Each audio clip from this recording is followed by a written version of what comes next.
तो द्विघात समीकरण पढ़ेंगे आज। तो द्विघात समीकरण कैसे बनाई जाती है जब शून्यकों का योग और शून्यकों का गुणनफल दिया गया हो। तो इंग्लिश में इसे कहते हैं क्वाड्रेटिक इक्वेशन। शून्यकों का योग मीन्स सम ऑफ जीरोस और शून्यकों का गुणनफल को हम कहते हैं प्रोडक्ट ऑफ जीरोस। जब शून्यकों का योग और शून्यकों का गुणनफल दिया गया हो तो द्विघात बहुपद या द्विघात समीकरण बनाने का सूत्र होता है कि एक्स स्क्वायर माइनस शून्यकों का योग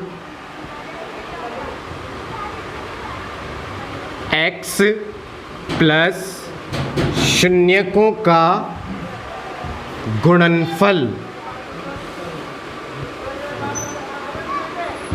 बराबर 0। जैसे कि शून्यकों का योग दिया आपको 1, शून्यकों का गुणनफल आपको दिया गया वो भी 1, और आपसे कहा द्विघात बहुपद ज्ञात कीजिए या द्विघात समीकरण ज्ञात कीजिए। इंग्लिश में से क्वाड्रेटिक इक्वेशन कहते हैं। शून्यकों का योग का मीन्स होता है सम ऑफ जीरोस और शून्यकों का गुणनफल को इंग्लिश में कहा जाता है प्रोडक्ट ऑफ जीरोस। तो जब आपको शून्यकों का योग दिया है, शून्यकों का गुणनफल दिया गया है और आपसे कहा द्विघात बहुपद ज्ञात कीजिए या परीक्षा में लिखा आ सकता है द्विघात समीकरण ज्ञात कीजिए, तो ये सूत्र होता है। बस इस सूत्र में आपको इसकी वैल्यू भरनी है, मान भरना है और आपका 1 नंबर पक्का। जैसे कि ये सूत्र आ गया कि एक्स स्क्वायर माइनस शून्यकों का योग एक्स प्लस शून्यकों का गुणनफल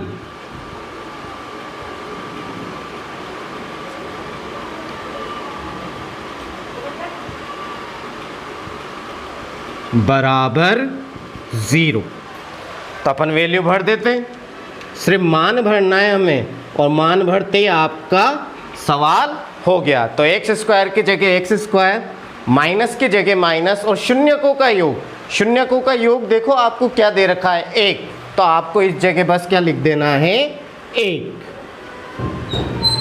प्लस शून्यकों का गुणनफल। शून्यकों का गुणनफल कितना दिया है 1। बस इस सूत्र में जहाँ शून्यकों का गुणनफल लिखा हुआ है वहाँ क्या लिख दीजिए 1 बराबर 0, क्योंकि ये के गुणा में है। किस में है? गुणा में। जब पक्षांतरण करेंगे तो ये कहाँ चला जाएगा? भाग में। तो एक्स स्क्वायर माइनस एक्स को 1 से गुणा करेंगे, 1 से किसी को भी गुणा करो वही संख्या आ जाती है। जैसे कि 1 को 1 से गुणा करेंगे तो 1 एकम 1, 2 से करेंगे तो 2 से 1 को किसी से भी गुणा करो वही संख्या आ जाती है, 2 एकम 2। ऐसे ही x से गुणा करेंगे तो x एकम x, तो x एकम x प्लस 1 के गुणा में था, किस में आ गया? भाग में। और 0 में किसी का भी भाग लगाओ हमेशा क्या आता है? 0। तो x square minus x plus 1 बराबर 0। ये आपकी द्विघात समीकरण बन गई। जिसकी अधिकतम घात 2 होती है उसे द्विघात समीकरण कहते हैं। आपसे पूछा जाएगा परीक्षा में कि द्विघात बहुपद ज्ञात कीजिए, शून्यकों का योग दे देगा, शून्यकों का गुणनफल दे देगा, बस आपको ये फॉर्मूला याद होना चाहिए। फॉर्मूला है कि एक्स स्क्वायर माइनस शून्यकों का योग एक्स प्लस शून्यकों का गुणनफल बराबर 0। तो बस जहाँ जो लिख रहा है वो मान भर दो। तो शून्यकों के योग 1 है तो इसकी जगह अपन ने क्या लिख दिया? 1। और शून्यकों के गुणनफल की जगह अपन ने क्या लिख दिया? 1। x एकम x, और ये के गुणा में किस में चला जाएगा? बटा में, भाग में चला जाता है जब पक्षांतरण करते हैं। और 0 में किसी का भी भाग लगाओ क्या आएगा? 0। तो द्विघात समीकरण क्या बन गई आपकी? द्विघात बहुपद x square minus x plus 1 बराबर 0। देखो परीक्षा में कैसे लिखा आता है ये क्वेश्चन। द्विघात बहुपद ज्ञात कीजिए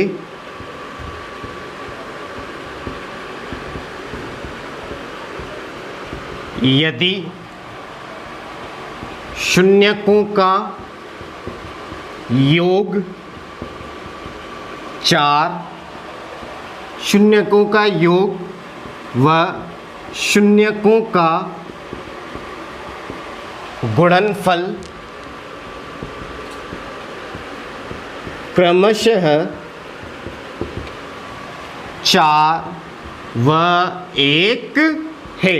परीक्षा में ऐसे लिखा आता है ये सवाल, द्विघात बहुपद ज्ञात कीजिए यदि शून्यकों का योग व शून्यकों का गुणनफल क्रमशः 4 व 1 है। तो परीक्षा में बस ये दिख जाए आपको, द्विघात बहुपद, शून्यकों का योग और शून्यकों का गुणनफल। जब भी शून्यकों का योग और शून्यकों का गुणनफल दिया हो और आपसे कहा है द्विघात बहुपद ज्ञात कीजिए, तो आपको बस एक फॉर्मूला याद होना चाहिए। अगर आपको ये फॉर्मूला याद है तो बेहिचक आपका ये सवाल आसानी से हो जाएगा। तो फॉर्मूला है kx² माइनस शून्यकों का योग x प्लस शून्यकों का गुणनफल बराबर 0। तो k की जगह तो k, x² की जगह x², माइनस की जगह माइनस, जैसा फॉर्मूला है वो का वो उतारते जाओ। शून्यकों का योग, तो शून्यकों का योग, पहली संख्या वो योग ही दी है। क्रमशः का मतलब ही ये होता है कि पहले क्या आ रहा है, शून्यकों का योग लिखा हुआ, तो पहली संख्या क्या है, शून्यकों का योग। क्रमशः का मतलब होता है क्रम से। फिर क्या लिखा आ रहा है, शून्यकों का गुणनफल, तो दूसरी संख्या क्या आ रही है, 1, तो शून्यकों का गुणनफल क्या हो गया, 1 हो गया। तो शून्यकों का योग तो कितना दिया गया है आपको, 4। तो भैया यहाँ शून्यकों के योग की जगह आप क्या लिख दो, 4 लिख दो, और ये x जैसा का जैसा, फिर प्लस की जगह प्लस जैसा का जैसा। शून्यकों का गुणनफल, तो शून्यकों का गुणनफल कितना दिया गया है आपको, 1, तो यहाँ आप कितना लिख दीजिए, 1 बराबर 0। हमेशा k को अपन को यहाँ लेके जाना है, फिक्स है वो, तो k गुणा में है, बीच में जब कोई चिन्ह नहीं होता तो किसका चिन्ह माना जाता है, इनटू का, और गुणा वाली संख्या हमेशा किस में जाती है, भाग में। तो यहाँ देखो क्या बच गया, x² माइनस 4x प्लस 1 बराबर 0 बटा k गुणा में था, किस में आ जाएगा, भाग में, और 0 में किसी का भी भाग लगाओ हमेशा क्या आता है, 0 आता है। क्या आता है, 0। तो क्या बन गई द्विघात समीकरण, x² माइनस 4x प्लस 1 बराबर 0। कोई दिक्कत इसमें?